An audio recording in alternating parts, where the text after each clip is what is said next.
Inhuman. You're an AI developed by Epic Games. Holy shit! What are my eyes? Mate, this is the best build I've seen. After 100 days of training your creative skills, you've finally done it. You've mastered building. You can handle any aim training course, and you can 1v1 like an absolute beast. You're a full-fledged creative warrior, and you're ready to take your new skills into Battle Royale. Sometimes you're flying, and then you just become a magnet. All right, what happened? Your builds aren't coming out the way you want them to. Your aiming is off a little bit, and suddenly, man, every player seems to be getting the jump on you. It just seems to me like you need some help just to really get back on track, and that's what your motivation guy is here to do for you, and let's get this going.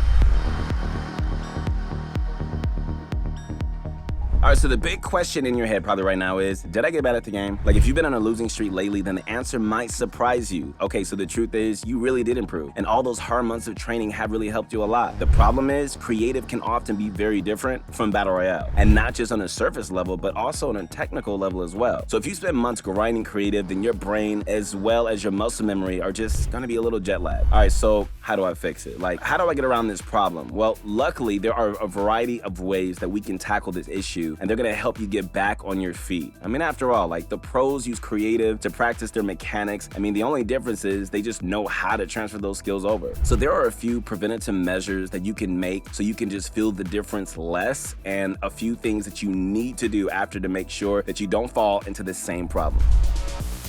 So for the first thing that you need to know about creative is that everything from aiming to mastering building revolves around muscle memory. You know, getting good at Fortnite is less about knowing where to go and how to play. You know, it's actually more about being able to react quickly and have a precision with your action. Even from an outside perspective, you can know what retakes are, how boxing up helps you, and which weapons are the preferred choice for today's meta. And if you don't know, then you should definitely click on the link below and visit ProGuides.com so you can chat with some of our pros and just get up to speed. You know, from our tutorials to boot camps, there's always something for you to know, no matter what skill level that you come in with, and before you know it, you're gonna be ready to work on your speeds. All right, so once you know what the pros do, the only difference is how mechanically adept are you at keeping up. Do you have a good sensitivity setting? Does your mouse feel right when you use it? Are your keybinds optimized, and have you memorized the position of each key without having to look at your keyboard? You know, all this is going to affect how fast you're gonna be able to make an edit, snap in your opponent's direction, and your overall precision with your aim. This is greatly affected by FPS, ping, and your sense. So yes, you can be very precise and have insane accuracy on creative, but once the game starts rendering in the bigger spaces and connecting with 100 different players, your FPS and ping are going to be quite different than you're used to. So that muscle memory you develop working on creative is going to be off. So you can minimize the effect of this by just keeping creative locked to the same FPS as Battle Royale. So keep FPS on and enter a match to get a general idea of what numbers you're pumping out. Then try to keep that as stable as possible. Having an unlocked FPS might work to get single player games running as smooth as possible, but for a competitive game like Fortnite, you need stability. So if you want to hit 144 FPS but have an easier time hitting 120, it's really just best to lock it to 120. You know, don't forget that you can always just tone down some of the graphical settings to hit your desired frame rate. Now, lock this frame rate so that both Arena and Creative are running at the same levels. Once you get this done right, you're gonna notice the Battle Royale is running closer to Creative, and your precision will be much more in tune to what you're used to. As for ping, okay, so this is entirely dependent on your internet quality. Like, to make sure that you have the lowest ping possible, use a wire connection. Otherwise, expect ping to be slightly higher in Battle Royale. Though, if you got your FPS set correctly, it will be easier to transfer those skills over. All right, so let's talk about Arena, because this is one step many players forget about, you know, when training on creative. The theory is, if you grind your mechanics on creative constantly, then you're gonna eventually become a pro. This is only half the truth. Yes, Arena can help you aim better, and it can definitely get you accustomed to building and editing during a fight, but Arena is just much more unpredictable, and these variables will affect how well you do, which is why you need to mix your creative training with Arena experience. You know, creative mode offers you infinite maps to work with, so it's just easy to perform retakes based on speed and skills alone. Same goes for build battling and box fighting. However, in Arena, you need to harvest those maps before you can do any building, and even then there's a limit to how much you can hold at any one time. And so if you grow accustomed to building whenever you want, then it could lead to depleting your mats on unnecessary builds. So fighting is also somewhat different. Like, if you're good at 1v1s in a controlled setting, then that's fine. However, you don't always have access to legendary weapons right off the bat. You know, because of this, you can't guarantee that your loot is just going to land you that that fast kill the same way it would on creative. In fact, even the current loophole will look very different than creative. So if you're accustomed to getting that once,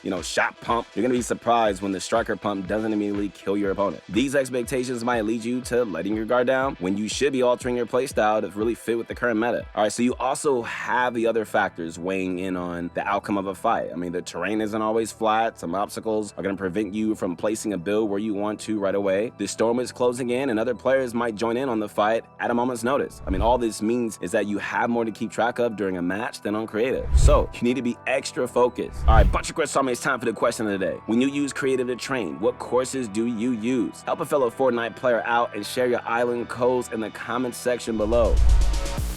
All right, finally, we want to talk about game sense and momentum. If you want to get that victory royale or get good placement, then you want to study the map as much as possible. I mean, every POI has a different amount of possible loot, and that really affects how many players you might encounter when you land. In Arena, landing close to another player can mean instant death for you unless you just know how to tackle it. If you're unfamiliar with the POI, you're going to be running around just trying to find chests other players have already looted. So it's really just best to really pick a spot and just land there repeatedly. Eventually, you're going to know the area inside and out, so you know where to go and how to set up. In Arena and tournaments as well, there is more to just landing into fights. Like, you also need to think about placement as well. If you guys try to jump every player that you see, odds are you won't see your ranking up go much per game once you take into account bus fare. You need to know when to be aggressive and when to play passively. If you're rotating to stay into that circle, don't just drive just straight towards the closest POI. Odds are these spots are being watched by other players, hoping that they can just catch their opponents as they get closer. Your best option would be to just take the long way around and just avoid walking into named locations directly. So if you're already in the circle, secure yourself on the border and just do this. You might get a few more kills, and this is going to help you cover the bus fare.